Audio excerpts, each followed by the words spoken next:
Hi, Dr. B here. Today I'm going to be talking about shame and doubt. This was specifically requested from one of our viewers to kind of discuss how the Mentally Strong method can help with shame and doubt. I'm Cristi Bundukamara, psychiatric nurse practitioner and the creator of the Mentally Strong method. And as I talk about shame and doubt, I want to just encourage you that if this is something that you're struggling with, we all have experienced that. This is a common feeling or emotion.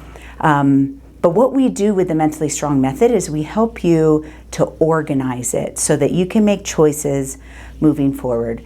I think oftentimes with shame and doubt, we own it and we continue to maybe feel guilty about a choice or not proud of something or shameful of our body. I mean, there could be a lot of reasons that you got to this point of feeling shame and doubt.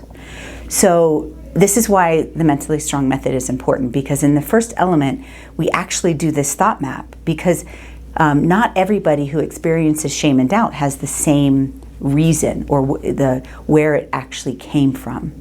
And so in the thought map, we start talking about what makes you feel like that. What's made you feel like that in the past? And we had put in all of those contributing factors to really narrow down where is this coming from, right?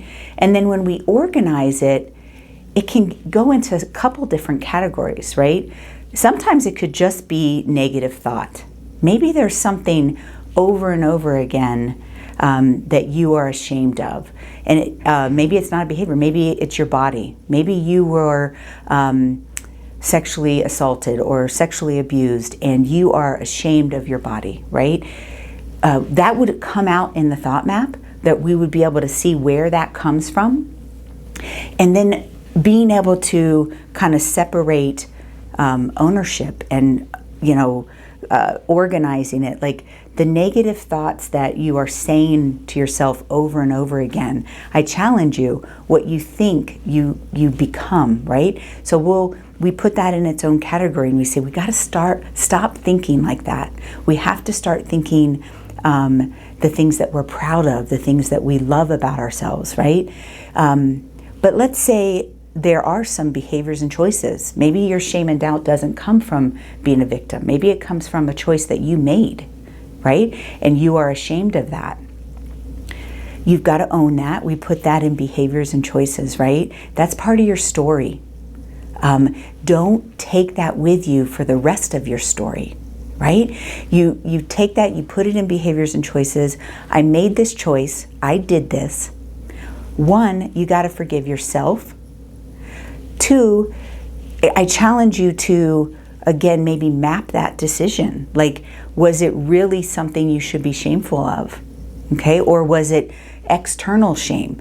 Someone else telling you that that was the wrong decision, right? This is why the process of the Mentally Strong method is so important, that we put it all together, because shame and doubt is not just shame and doubt for everybody. It's different for everybody. And make sure that it's your own and that it's not coming from somebody else. But if you do have a behavior or a choice that you are ashamed of, you say, no, it's not just that the culture or my community says I should be ashamed, but I'm actually ashamed, right? You put that in behaviors and choices. You made a choice at that time. Now, what are you going to do about this now?